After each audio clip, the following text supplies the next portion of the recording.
live pertaining to um,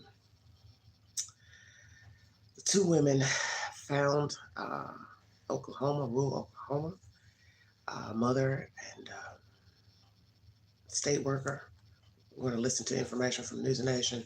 Second part of this live is pertaining to Sade Robinson, the gruesome details and evidence that led to the capture of Maxwell Anderson. We're going to dissect all that information during the live stream. News Nation is the source for the case out of Texas County, Oklahoma. Thank you for joining me. Let's talk to the DA for Texas County, George Leach, and he tells me that the first court appearances for these four suspects in custody will happen Wednesday morning. We also just got the affidavits in this case, all kinds of new information about the suspects and their alleged actions. Of course, we now have confirmation that the custody battle in this case is linked to the murders of Veronica and Jillian. And at the heart of it is Grandma Tifany Adams. From the affidavit, which we're still going through, we've learned Tifany Adams' preferred court-approved supervisor was a woman named Cheryl Brune. Well, Adams said Bruni was unavailable on March 30th, so Veronica was required to find someone else. Well, Veronica contacted Jillian to do it that day. And Adams told the Oklahoma State Bureau of Investigations on March 29th that the kids spent the night at a friend's house. Adams was going to pick them up before the visitation. She called Veronica at 9 that morning to confirm the meeting, and on the 30th, but Butler told Adams something came up and she was not going to make it. Phone records confirmed that call, but phone records indicate Veronica was picking up Jillian at that time. Adams picked the children up before noon from the friend's house. When OSBI interviewed Bruni, she said she was available to supervise that day, but Adams told her to take a couple of weeks off. Now, recordings were obtained where where the father, Wrangler Cole Rickman, discussed death threats by Adams and Tad Cullum. And sometimes, we were reading in the affidavit, sometimes Adams even kept the kids, refused to let Rickman see them, her own son. Rickman's grandma told him in mid-February that, quote, they didn't have to worry about the custody battle much longer because Adams had it under control. Now, Adams' cell phone searches include web searches for taser pain level, gunshots, prepaid cell phones, and how to get someone out of their house. We are also now learning that the Twombleys, the two that are also in custody, Cole and Cora, their 16-year-old daughter told investigators she overheard group conversations about Veronica not protecting kids from her brother allegedly sexually abusing them. We're still going through these court affidavits. I've also read that on that morning, Jillian Kelly had a firearm in her purse. And when law enforcement responded to the scene, there was no firearm at that scene. And over the weekend, News Nation on the ground obtaining exclusive video of the arrest warrants being served on these four people in custody. We are now learning more about them, going through these affidavits still, and there is still much more information that we're gleaning. The news conference, they would not confirm, Nicole, whether the bodies found over the weekend are those of Veronica and Jillian, but it is strongly suspected that they are. We're awaiting confirmation from the medical examiner's office. And take a listen, from the news conference, that investigators knew early on that there was a focus. This was some kind of targeted hit. Take a listen. There was a lot of questions from the public as was there any danger to the public? And I think from the get-go, once we arrived on scene, that and we gained a little bit of information that we felt this wasn't a random deal. All right. We felt that with some of the information coming in that it was more targeted, and we started to look in those areas that we were pointed to. And that's the Texas County Sheriff who I chatted with this morning. He seemed truly relieved about this investigation. Over 100 investigators have been working on this case nonstop for 2 weeks since these women went missing. We continue to go through these affidavits, and we have also learned that the 16-year-old daughter of the Twombleys, that on March 30th, the morning of this incident, her parents were not home. They were returned home around noon. They had taken a pickup, and they told their daughter to clean the interior when they returned. When they left, they told the daughter that they were going on a mission. Thanks for watching, everybody. Go to joinnn.com to find News Nation on. News Nation is the source. Woo! A lot to dissect. As I said in my live last night, you don't know these people. You don't really know what was going on with all the people involved. But law officials honed in on this woman, Miss Adams' boyfriend, and then I guess that led to the Twombleys. I'm still trying to understand how she talked these people into getting involved. This is why I said in my last live, please check out that live, because it's very descriptive pertaining to the ins and the outs of what was going on with all these people. Because as I said in that live last night, you don't know people. You don't really know what's going on with all the people. We've got allegations of SA by the decedent's brother, Miss Butler, the biological mother of the children. Do not know those allegations are true. Is that the reason why she didn't have custody of her children? Because I know of a case personally many moons ago where there was an allegation of a boyfriend allegedly touching the girl child, preteen, and the mother was told she had to get out of the home and find her somewhere else to live in order to keep custody of her child. So that's what she did. She moved out. Okay? So every case is different. So I don't know if this is true. This is why I said you need a timeline of everything. When the woman lost custody, why she lost custody, where was she living, what was her living arrangement, did she work, is there alcohol involved, drugs involved? We hear that the father's in rehab. When did he go? The mother getting custody, his mother, was it by the court or he handed his mother to children? See, you don't know any of those things. You don't know any of those things.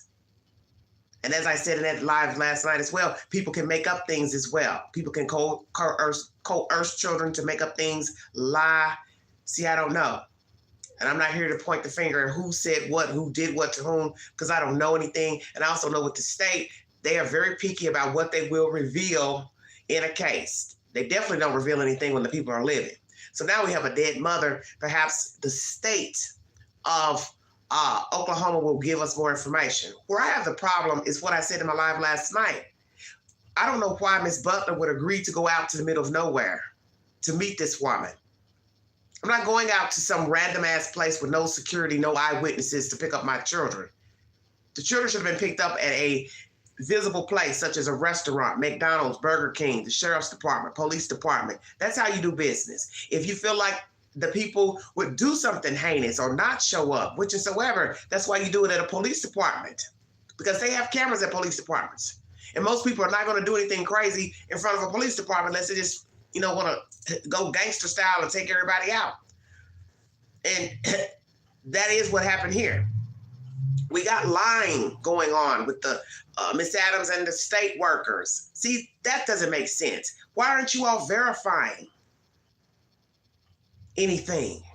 Somebody just calls you and say, oh, well, you don't have to come with me, or you don't have to show up. And then the woman, Miss Butler, she's calling to get another person to come. So I guess she liked that lady and she knew what she was going to do. So she didn't want to end up killing that lady. That's basically what happened. See, none of that makes any sense to me. The verifying of workers. If I didn't know any better, I'm trying to understand Miss Adams. Who is she? Because if this sounds like some redneck hillbilly mafia type bullshit that's going on. How does a person call a worker to say, you don't have to come? Then what did the worker say? Oh, okay. Then we found out the worker said, oh, no, that's not true. I was available. Are you all hearing this? So then we got this Veronica double backing with information from Miss Adams to go find somebody else to step in. And as I told you before, there was information that there were 4 people who would have been available to go out here with her. You mean to tell me nobody's talking to one another to confirm why worker number 1 wasn't allegedly going? The state, you are responsible for the deaths of these people as well. This just makes it worse, what I'm hearing. This right here makes it worse because now you've got Miss Adams negotiating as if she works for the damn state, as if she went to the state, had a full salary job, sat at a desk and a computer with a phone and navigating. Please explain to me how the fuck this happened, because I'm utterly confused. It's already jacked up that this woman would go out in the middle of nowhere to meet somebody to pick up some kids, because I would have never done it. I don't give a damn if you talk nice to me, you seem nice to me. I am not meeting you in no barren-ass gas station to pick up my kids. This is why I told you, it's bullshit written all over it. That's why I asked all the questions last night. The who, the where, the what, the when. Because I knew there was more to this nonsense. And now you've got people pretending to tell somebody, oh, don't show up and woo, woo, woo. And that person don't go verify anything to go call Miss Butler. So the worker who said in the end, oh, yeah, I was available. Why didn't you go call Veronica to see what was actually going on? And then she could have verified everything with you. And then you all would have got to the gist that this is all a ruse. And then you would have smelled a rat. And a plan was in motion. And then this stuff about verifying of phone calls, and a phone call did take place, but then Veronica was with the woman and picking her up, and see, all this don't make no sense to me, because there should have been some verifying. And I hate even discussing this. I really didn't want to talk about this today, okay? Because my spirit always tells me when there's bullshit on the horizon, don't talk about it. And then I see this notification. I said, okay, well, let me listen to what they're saying. I got a headache. 5 minutes of nonsense of a video of people playing hopscotch on cell phone about picking up kids. And the person who is supposed to be a social worker doesn't verify why somebody's calling in to say, oh, you could take off for a couple of weeks. So that's why I'm sitting here thinking, well, then the damn worker asked Miss Adams, well, why would I be taking off? What's happened now? What's the problem? So, ma'am, did you say that to Miss Adams? Well, why won't I need to be coming around? And if you did ask her, well, what was Miss Adams' response? Oh, the mother, she ain't gonna be coming. She's got stuff to do, work to do. She won't be coming to pick up the kid. And you wouldn't go verify that? Threats made by grandma and boyfriend to the son. Is that true? Grandma telling him that mother is going to take care of everything. This was allegedly told to him in February. So now we got to ask, where was he at in February? The son. Was he in rehab? Staying on his own in an apartment or trailer with mommy and Mr. Cullum? I'm assuming Mr. Cullum, this suspect, is the son's dad. is the son's dad. I don't really know what's going on. Hell, he looks young his damn self. The son. And I believe they got the same last name. I'm confused. Because this is some old redneck shit. And you know I really don't do this type of bullshit.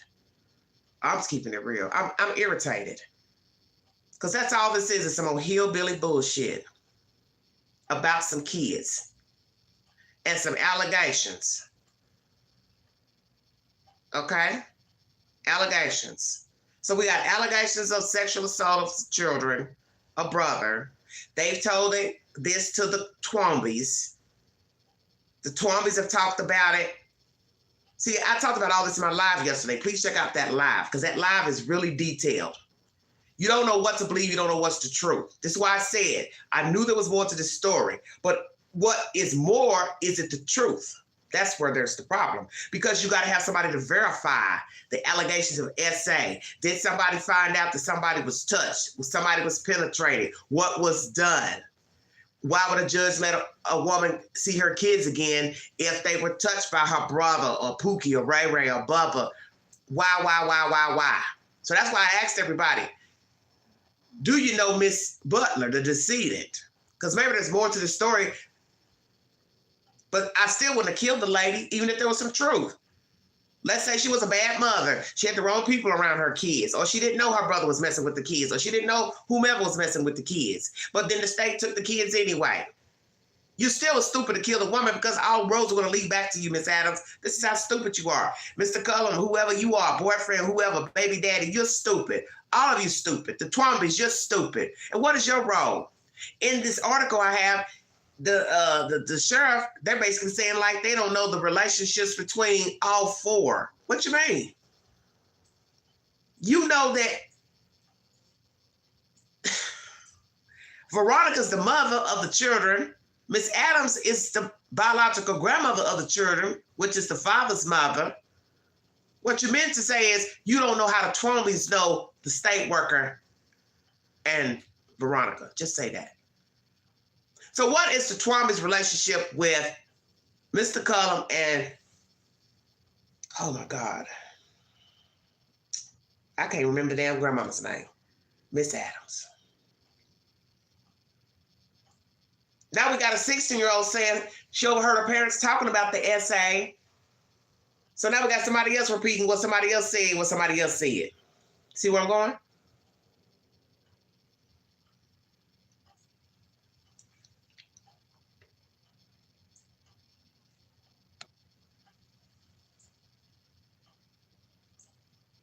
A child listening to a planet, people talking about SA and this and that. You all didn't have no business talking about that where your child could hear. Now this child don't have no parents because her parents are now locked up. Do you see how vicious this cycle is?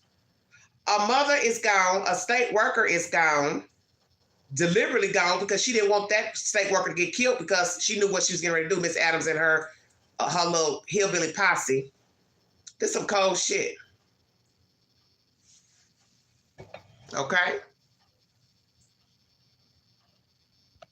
This is some hillbilly shit right here. Miss Jillian carries a gun, but when they find the decedents, she don't have the gun. Won't tell us where they were buried or discarded, were they buried or just thrown out onto the land. Tied up, what? Covered up, discarded in what? Then we have some nonsense in this audio about Google searches, cell phones, burner phones, how to get somebody out of your house. Well, what's that about? So, Miss Adams, who are you trying to get out of your house? This feels like deja vu, that comment. I've been in this situation before. This is deja vu moment. Please don't mind me. But now I'm getting the creeps now. Because it's like I've been here in this moment. What I'm discussing right now. This is bad.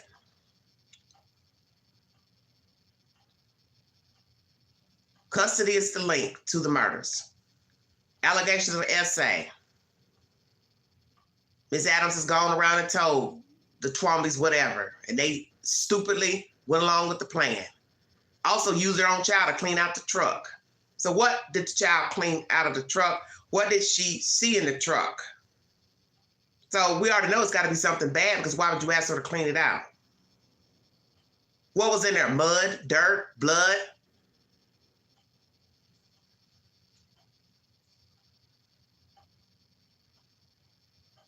Can't be good. And why would you ask your child to clean out a truck? Clean it out how? With what? A dirt vac? Bucket of soapy water and dish towel? What are we talking about?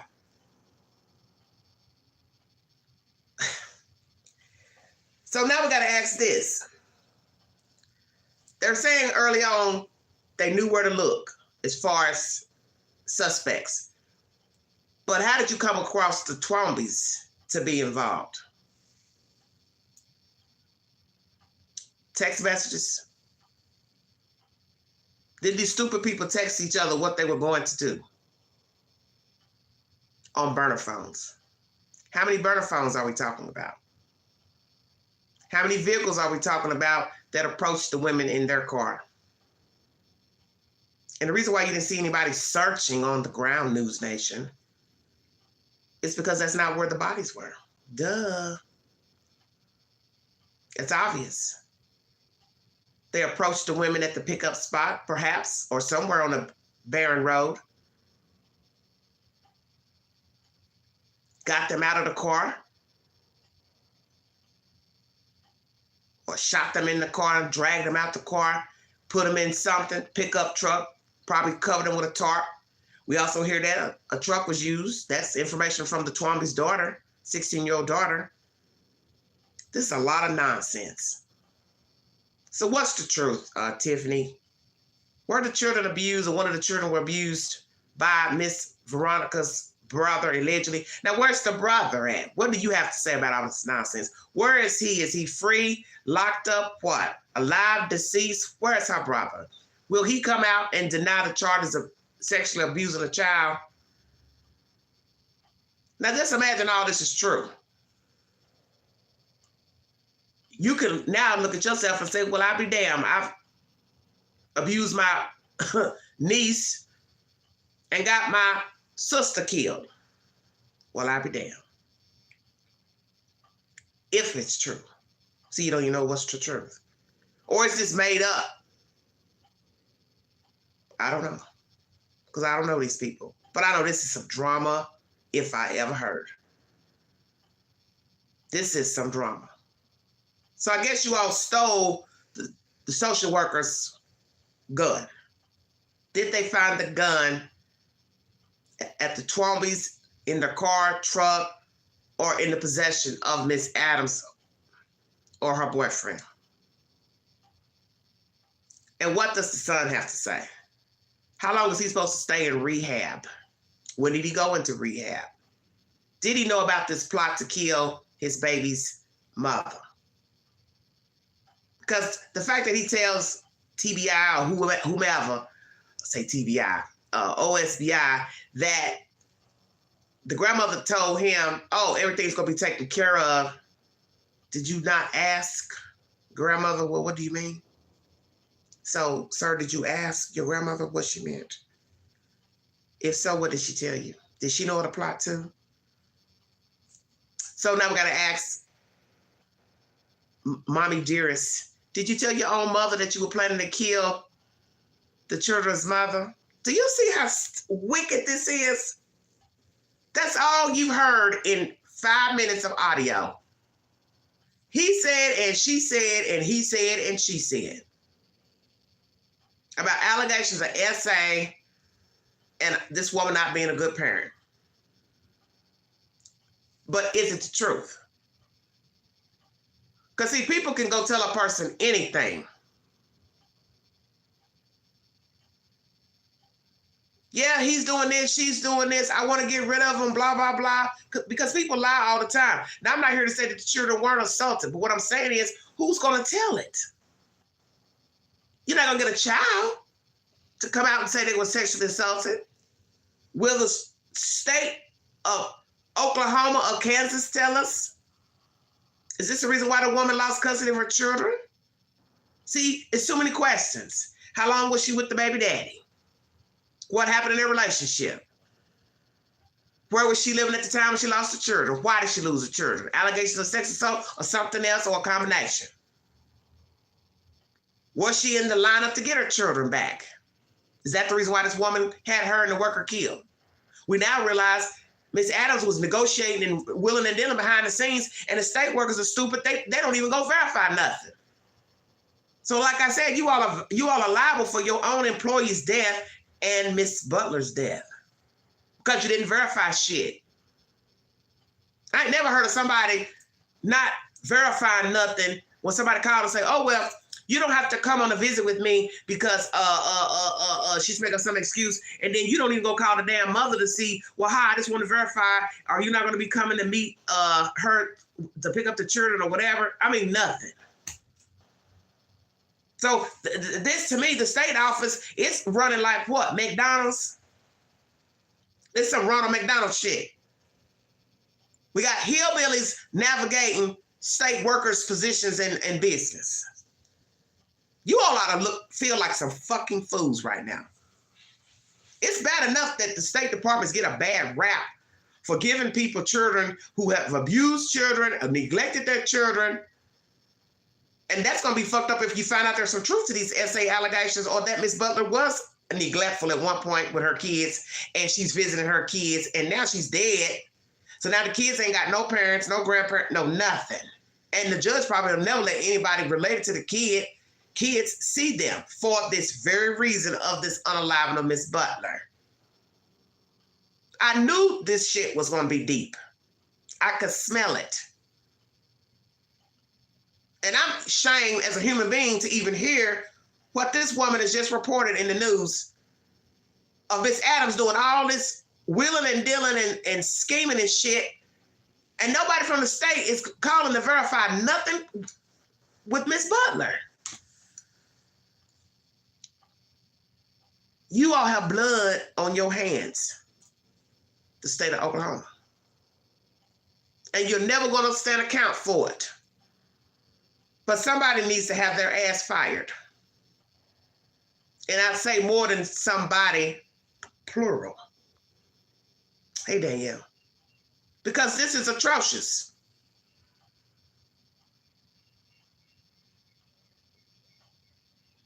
We will wait for verification of the ID of the two women. No threat to the community. That was mentioned during the press conference. But they are a threat. Because just imagine if you had some old hillbilly detectives and sheriff's department and state workers.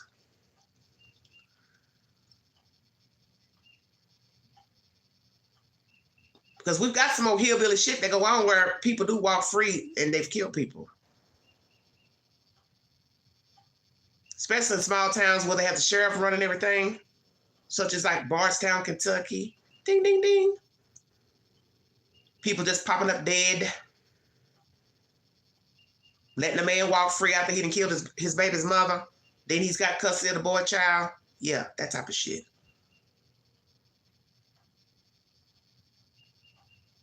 This is a hot butter mess. So Miss Adams, she's talked. Now, I need to know the role of the Twombies, because you all have got to be the stupidest two bobbleheads breathing besides Miss Adams and her dumbass boyfriend. Why would you go along with killing these women? Please explain to the queen. Because you're listening to your friend. She's crying. I don't want the children to go. I love them. They've been sexually assaulted, blah, blah, blah, blah, blah. You don't even know if it's the truth or not. And you willing to give up your freedom, never see your child, 16-year-old, don't know if you have any other children. Are you this fucking retarded? I mean, what is wrong with you? Excuse me using that word, but I mean, seriously, what the hell is wrong with you? You're just gonna listen to somebody bring you some BS about what they're going through with the state of Kansas and Oklahoma, and then you would just go out and plot with them. And what you tell your daughter? Oh, we're going on a mission. So she verifies you all were gone and came back, have her cleaning up the truck. I love it. So you're not good role models for your kid because now you're murderers. Imagine that. You went and took the truck, so you are in there, baby. You are, as they say in the street, thick as thieves. So now you're going to probably face the death penalty listening to some bullshit that Tifany told you about Veronica, her son. And maybe the mother was violent. Maybe she wasn't a good mother. Maybe she was abusive to her children's son. He may have feared his mother, did whatever she said because she's a narcissist, a sociopath. Obviously, the boyfriend, he's a sociopath too. He looks wild as fuck. He's 43. Wow, I looked at his age and I said, well, wait a minute. Tifany's 11 years older than him, and he's sitting here gray with the beard and everything, looking like Lumberjack Willie. All y'all getting ready to sit in a jail, no bond, eating beanie weenies every damn day and peanut butter sandwiches, all for what? Listening to Tifany. Whether the allegations are true or not, you still getting ready to die up in a box. So you're willing to forfeit your freedom. You have forfeited, rather. That means past tense. You have forfeited your freedom on, he said, she said, from this bobblehead ass grandmama. Hillbilly version of the mafia.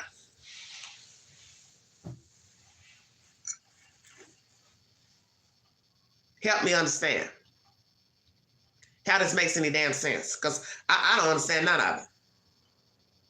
We got hillbilly ass grandmama boyfriend.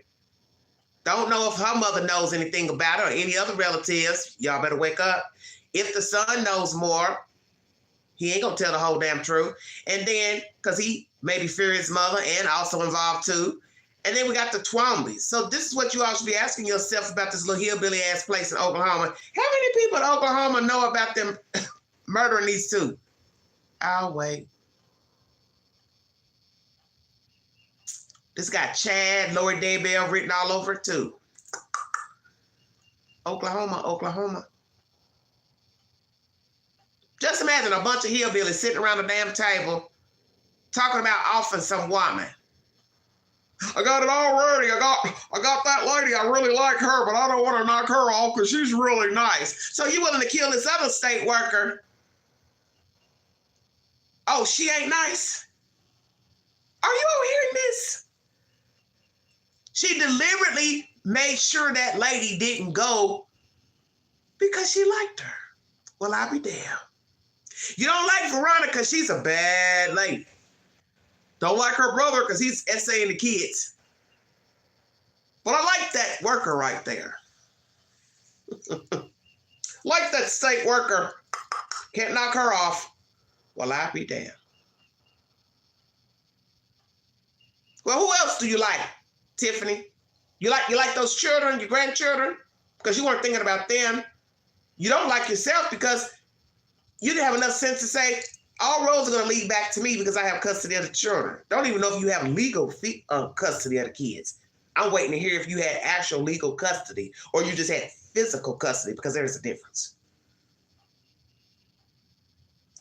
The state of Oklahoma, you are fucked as well because you signed off on this bullshit. You signed off on this bullshit and you didn't verify information with Miss Butler. You couldn't have, because now we're hearing after the fact. The original worker who's supposed to go was told, go take a nap for a couple of weeks by Miss Tifany. I have heard a lot of things in my lifetime. This takes the cake right here. This takes the cake. Are the allegations true of SA of the children by Veronica's brother? Will he respond to the allegations? Will we get court documents verifying that something was seen by a doctor, physician, or forensic interviews of the girl child or boy child, whomever, that they were touched inappropriately? Is this the reason the woman lost custody of her children? How long has it been since she had full legal custody of her children? Are there any other allegations against Veronica Butler to why she didn't have custody of her children? That's what you want to know. And did a judge grant Tifany legal custody of the kids, or it's just a son gave the kids to his mother because he was going to rehab? Is the rehab legitimate, real, or is this part of the rules to off Miss Veronica Butler? Thank you very much for joining me. If you'd like to donate to this great network, $Big Angie, 129 Cash App. Stickers and chats are welcome on the live stream. Subject number 2. This is pertaining to Sade Robinson. A suspect is in custody pertaining to the mutilation and murder of this young 19-year-old African-American female. A white man is in custody for her said murder. He dismembered this black girl, pretty girl. Let's take a look at this young lady. This is the young lady that's no longer alive. 19 years of age, went on a date with a white man, and no longer here. Thank you for joining me. When 19-year-old Sade Robinson didn't show up for her shift at a Wisconsin pizza restaurant on April 2nd, her co-workers immediately suspected something was wrong. The evening before, Robinson had planned a first date with Maxwell Anderson, 33, at a local seafood restaurant, according to a criminal complaint against Anderson. He is now facing charges of homicide, mutilation of a corpse, and arson in connection with Robinson's death. The young college student had been looking forward to the date, even telling a worker in her building how excited she was, the complaint said. She texted Anderson she was feeling seafood and headed out to meet him at a seafood restaurant where he used to work, wearing ripped jeans and a white shirt, according to the complaint. Robinson was a vibrant, extroverted presence at the Pizza Shuttle. Manager Justin Romano described her to CNN affiliate WDJT-TV. Very outgoing. She would talk to everybody here. She was always there to lighten the mood. Not showing up for work the next day wasn't like her at all, Romano, the manager on duty at the Pizza Shuttle, said to WDJT-TV. We kind of knew something was up. We had been calling her all day. One of Robinson's friends called the police that night, saying she had not returned her calls or shown up for work. The criminal complaint said police visited Robinson's apartment for a welfare check, but did not find her there. A harrowing trail of evidence. So are we saying that only the friend called? Did the mother not call? Brother, sister, auntie, grandmother? Very interesting, okay?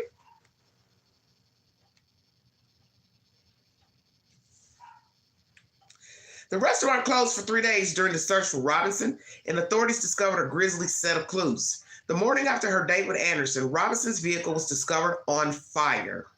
The 2020 Civic had sustained extreme fire damage, completely damaging the interior, according to the criminal complaint. Despite the fire damage, authorities were able to identify the outfit Robinson had been wearing the night of the date, as well as part of an iPhone consistent with her phone in the burned car.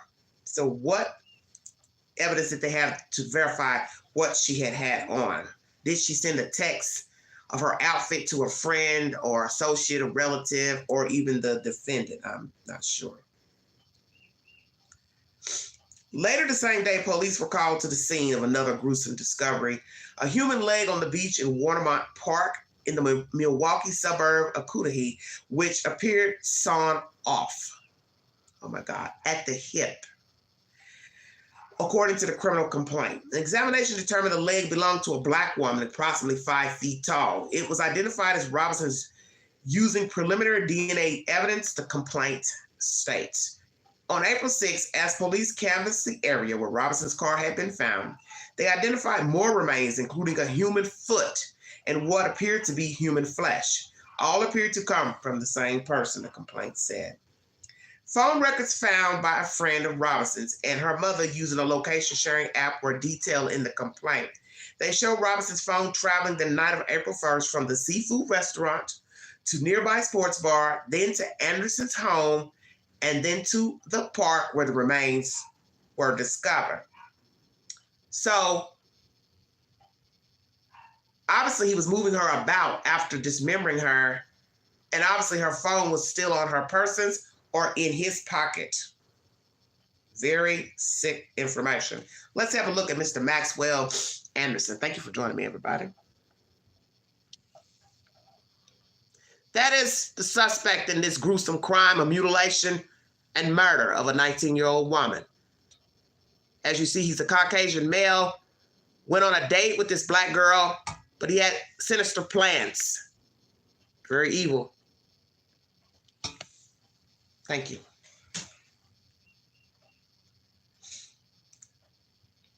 On Friday, Wisconsin authorities charged Anderson with first-degree intentional homicide, mutilation of a corpse, arson of property other than a building. He would face life in prison if convicted on the homicide charge.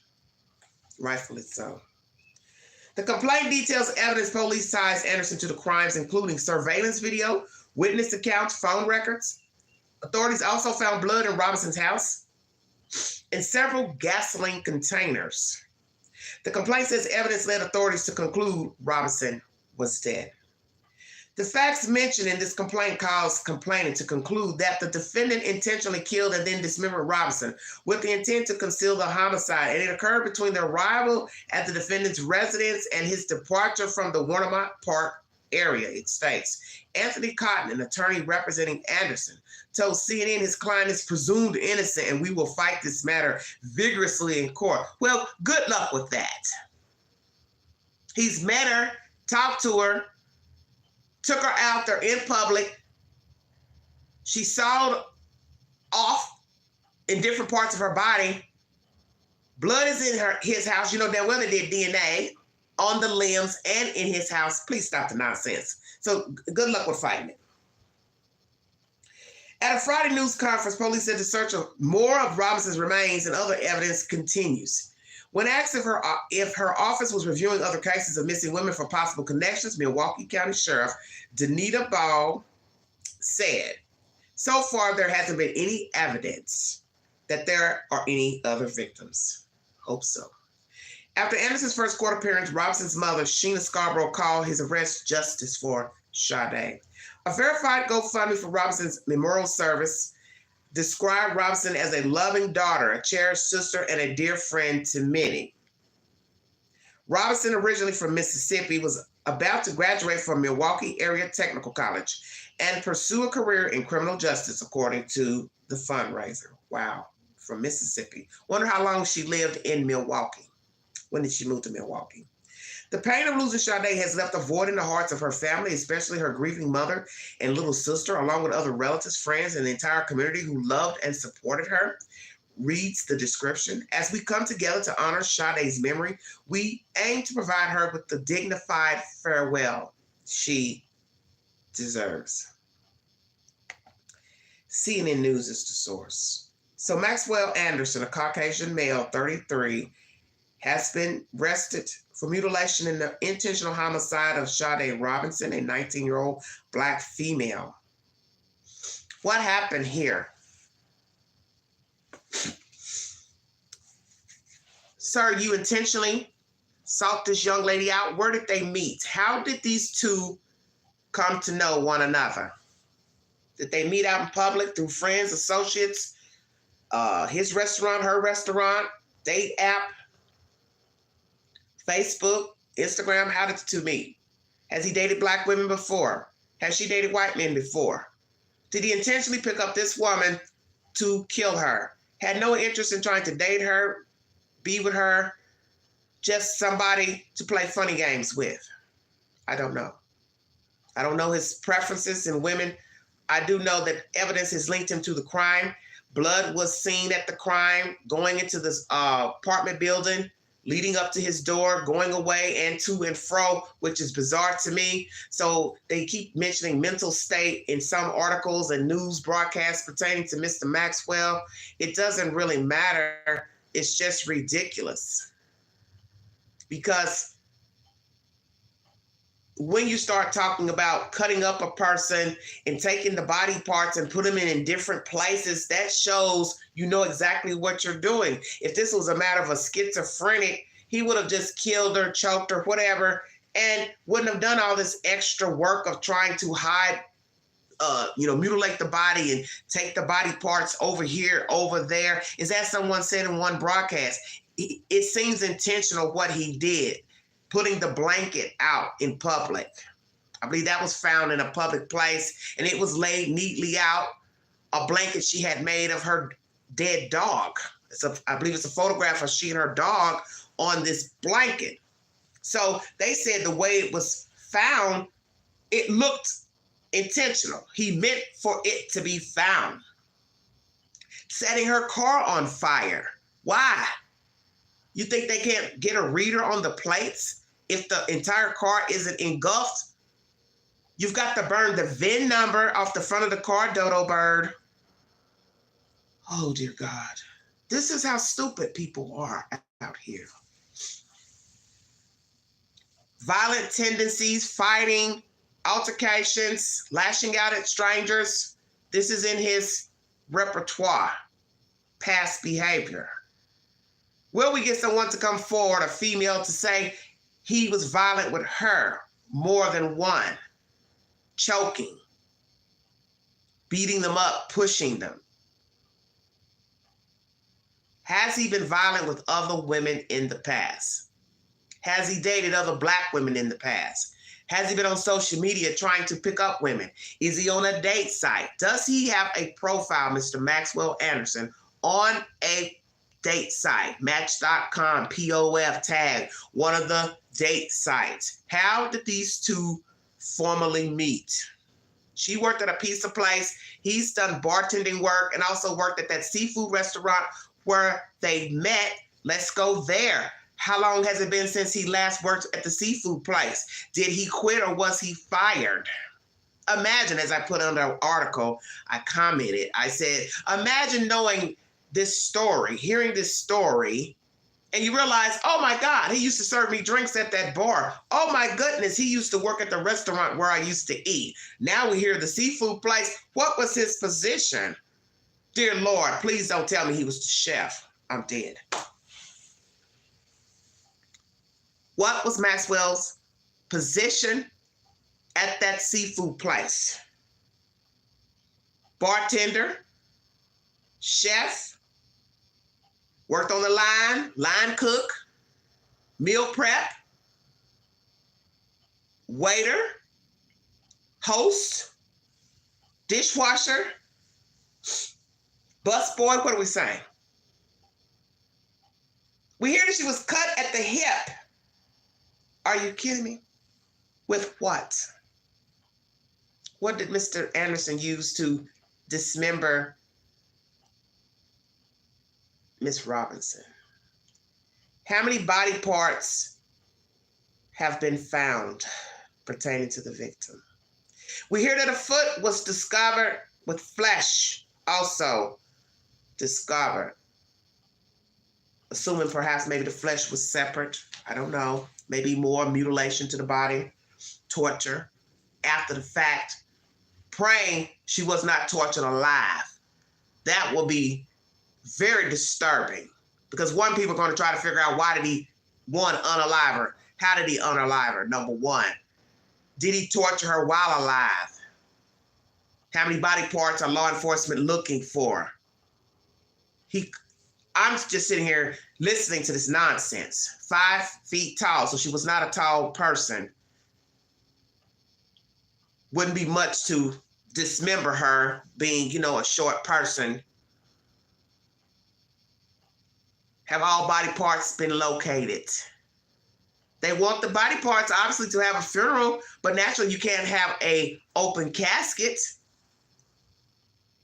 I don't think I'd want to do that, even if I found the torso and the head was attached. Not to be disrespectful, but just saying, I wouldn't want to do that. I wouldn't want to do that. You may just want the parts for cremation. I don't know. I'm not really trying to get really deep out into this conversation like this because this is a very disgusting and bizarre unaliving of a human being. How long has he had these tendencies, these thoughts of one, murder, mutilation? They said it was a sex dungeon in his house. How many bedrooms did he have? Believe he lived on the top floor? Did anybody see or hear any strange things in the house the night that she was unalived? How many other women have been there and been hurt, accosted, was able to escape? What happened with any other victims?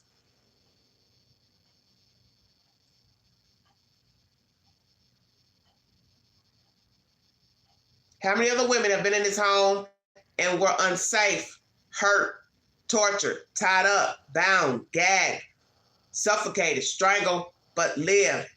He let them go. Are there some women who can come forward and it was a trial and error for them, but on this fateful day, he decided to unalive Sade Robinson?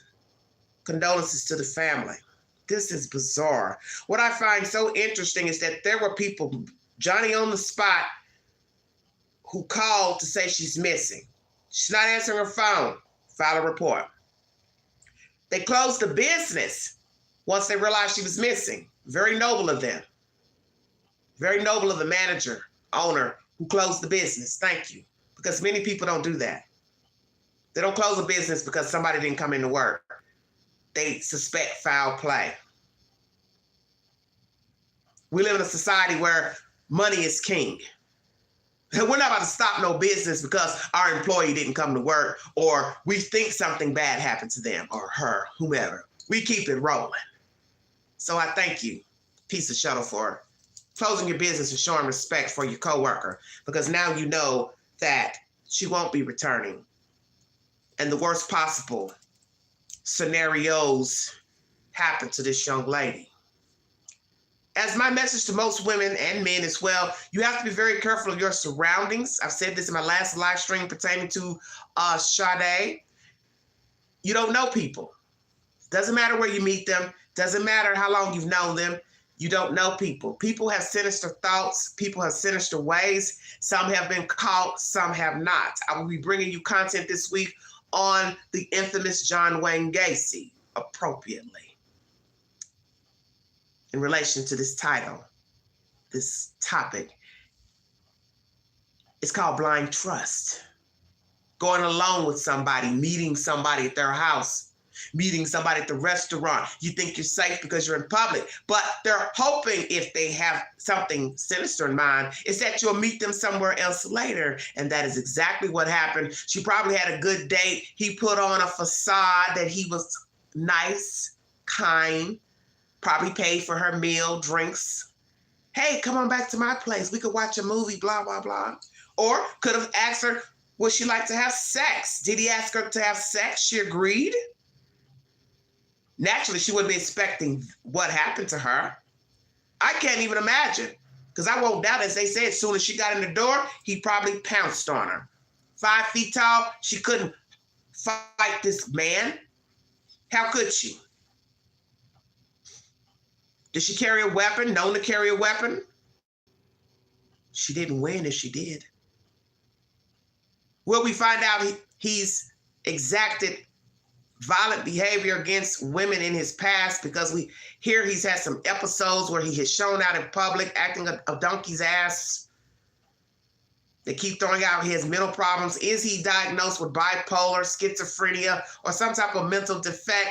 But I don't really give a you know what, because this sounds orchestrated and premeditated. And you hear that's in the charging document. It's intentional homicide.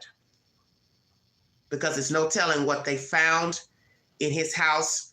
Google searches, information on iPads, computers, what was found in the house. Probably a treasure trove of nonsense, buffoonery, and treachery. Maybe he had books on torture, murder.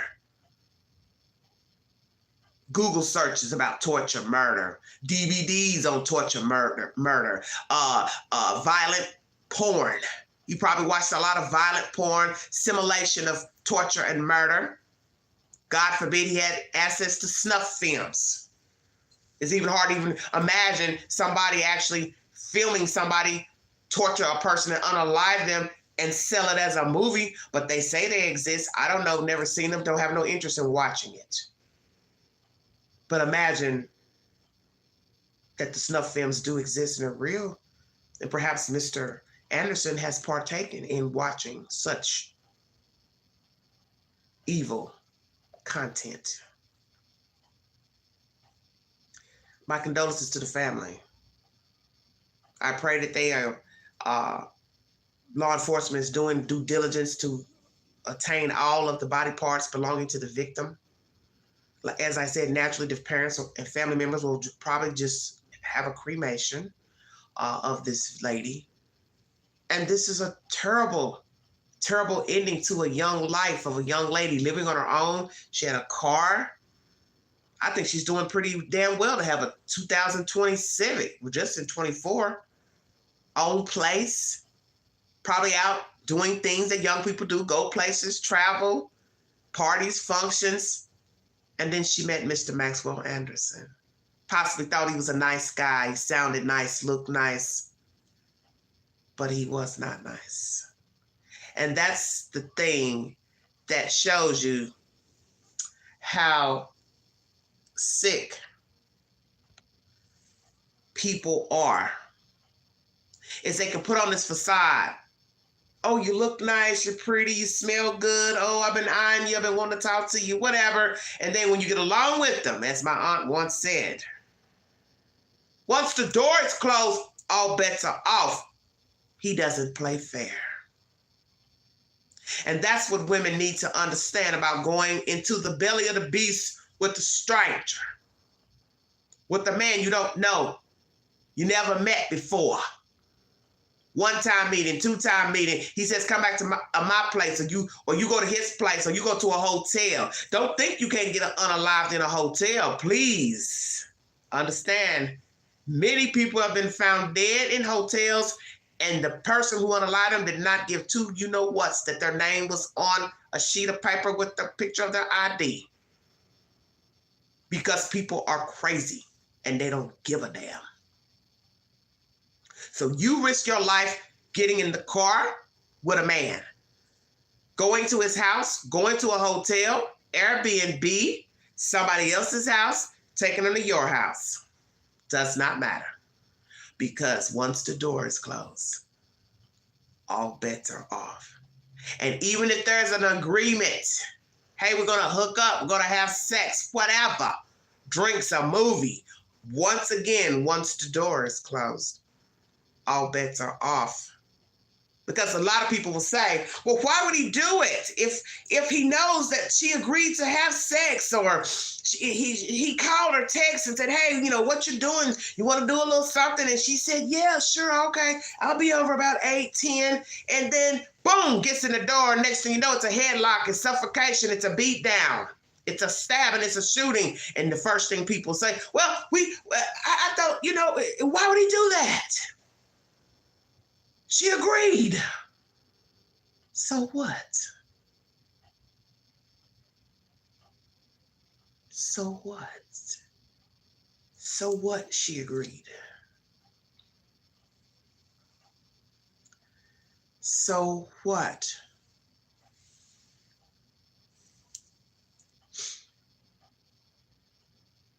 Because you don't know him.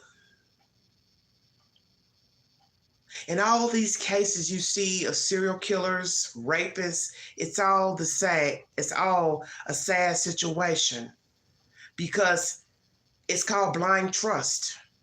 And I said this in my last live, I believe yesterday or whenever, that most crimes are of blind trust. You think you know the person. You're trusting the person to do right by you. So it doesn't matter if you're bringing in the plumber, the electrician, the Xfinity guy, the AT&T guy to check the Wi-Fi, somebody there to paint the house, pave the driveway, stay woke, blind date, new date, old date, ex-boyfriend, ex-husband. It's called blind trust. You don't know people. Many people have been robbed and killed by letting somebody in their house to do work. They either killed them on the spot or they double back, broke in the house and murdered them. Ex-boyfriends, ex-lovers, ex-husbands, spouses have unalived their partners. Neighbors have broken into women's homes in the dead of the night to sexually assault them, kill them, because he had a crush, he liked her, she wasn't interested, blah, blah, blah. Or he knocked on the door pretending he needed something, wanted sugar, and then she rebuffed him, and next thing you know, it's an all-out fight. Okay?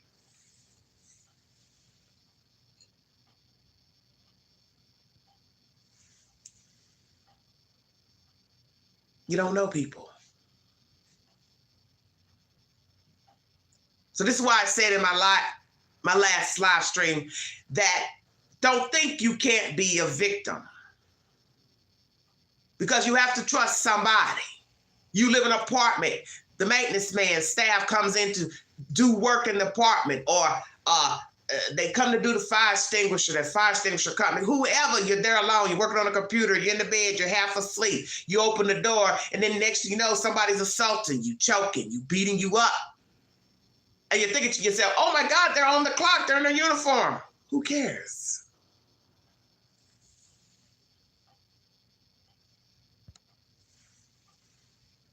Who cares? Nobody cares.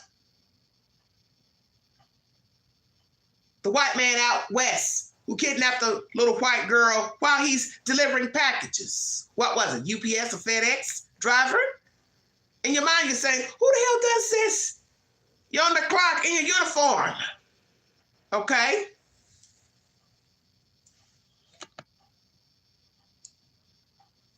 Why are you doing this on the clock? Delivery company, and you're out trolling and kidnapping children. He did it because he could. That's the point. And that's what happened here with Sade Robinson. Mr. Maxwell unalived her because he could. Dismembered her because he could. Discarded her body and remnants of her belongings out in the open because he could. He didn't need a reason. You need a reason. He didn't need one. Because that's what we do as people. We always ask why. But what have I told you about true crime? Don't ask why, ask why not. They did it because they could. They didn't need a reason.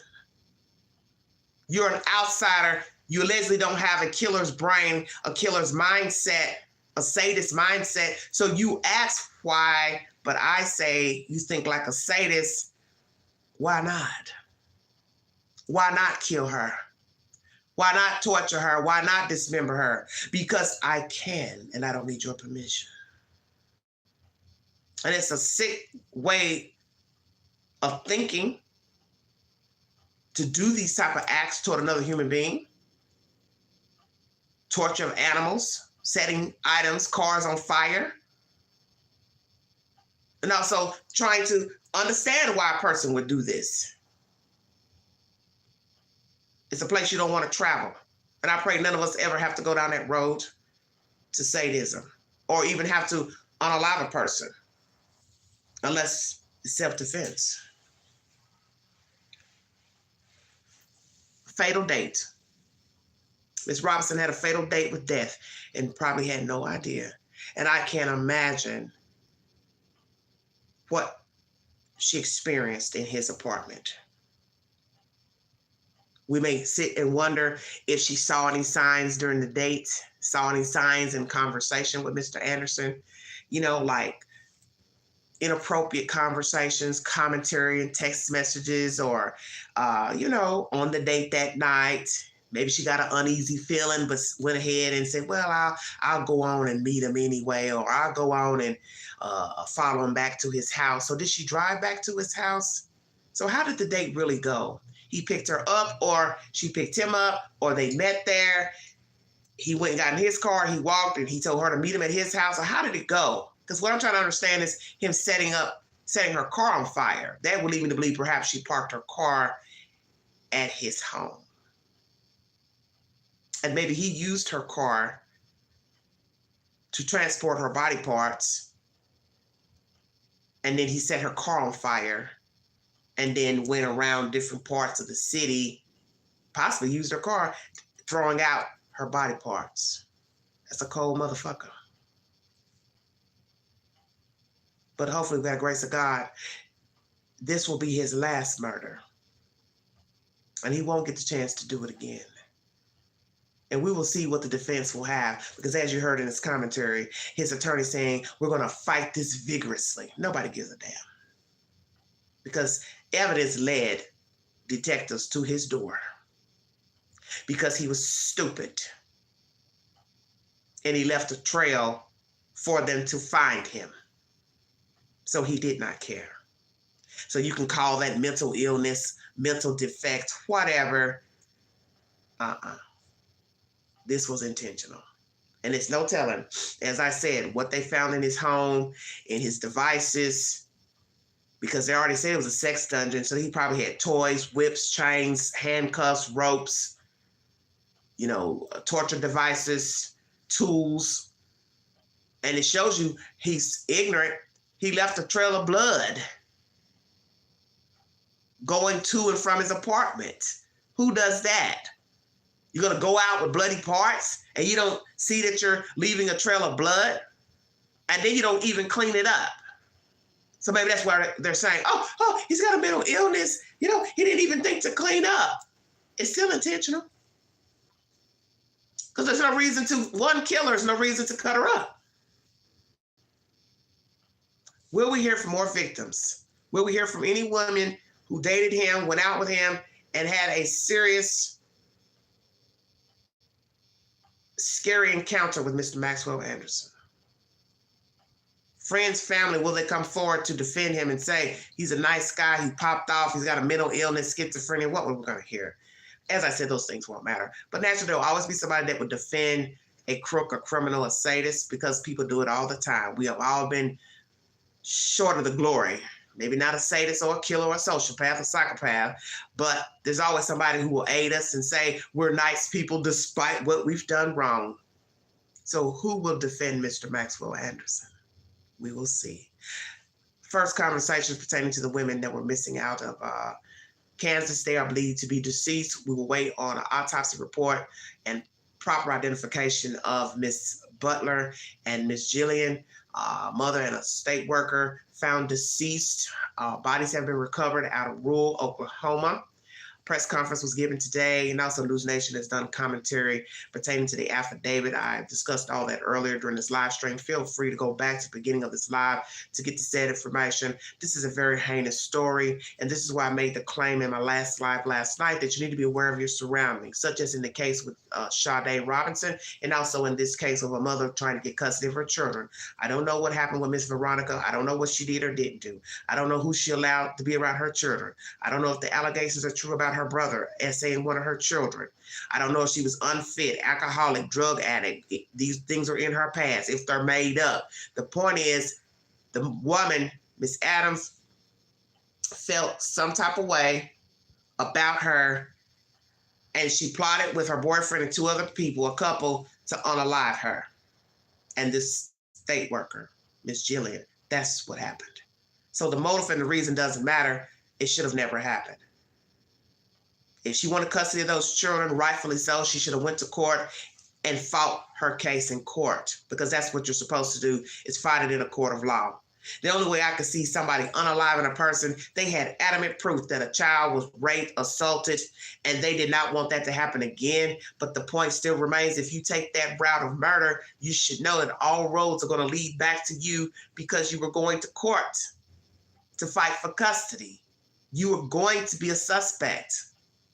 And this is what I don't understand about Tifany's motives. Whether you believe allegations or not against the woman's brother, you had to have known that you would be a suspect. And this shows me you didn't have any common sense. And if you didn't have common sense to think first, that means you had no business rearing children. So you are not the appropriate person to have cared for the children. Did her son know about the plot to kill Miss Butler? Did her mother know about the plot to kill Miss Butler? Will the state stand account for not verifying information with Miss Butler about the changing of the worker who was supposed to originally go with her? How in the hell that worked out with no verification, and Miss Adams was willing and dealing and lying to the original worker to where this Miss Jillian stepped in to be the alternate and also end up murdered. Does she have any remorse for her actions? Do the other couple and Mr. Cullum have any remorse for getting involved in this deadly game, cat and mouse, to unalive a woman and a state worker? Will somebody, or has somebody flipped and gave all the deeds to state police? And will the state allow somebody to be offered a plea? Because they always say the first one to holler gets the plea. Or will they all go down for intentional homicide, kidnapping, murder, and will they also face the death penalty? We will see. Thank you for joining me. Like, share, subscribe. Drop your comments below. Please take all polls. I will post a movie of the week. Thank you so much for joining me. And once again, if you'd like to donate to this great network, $ Big Angie 129 Cash App, stickers and chats are always welcome in the live stream. Thank you, visitors. Thank you all for tuning in. God bless all of you. And I will be back with more commentary. Tomorrow, O.J. Simpson will be laid to rest. I will go ahead and do my full commentary on the latest developments pertaining to O.J. Simpson. We're going to talk about the Bronco that's here in East Tennessee in the Crime Museum. We're going to talk about the NDA he had people to sign, or his family had to sign before he perished. And we're going to just chop up the latest information. Also, somebody has come forward to say that he confessed to the killings of Nicole and Ron when he was inebriated. Is that true? We'll just dissect all that tomorrow and later this week. Please follow me in a Crime Vault special pertaining to John Wayne Gacy, one of the most notorious serial killers in American history. Thank you for joining me. You've been listening to the Vault XL. Thank you.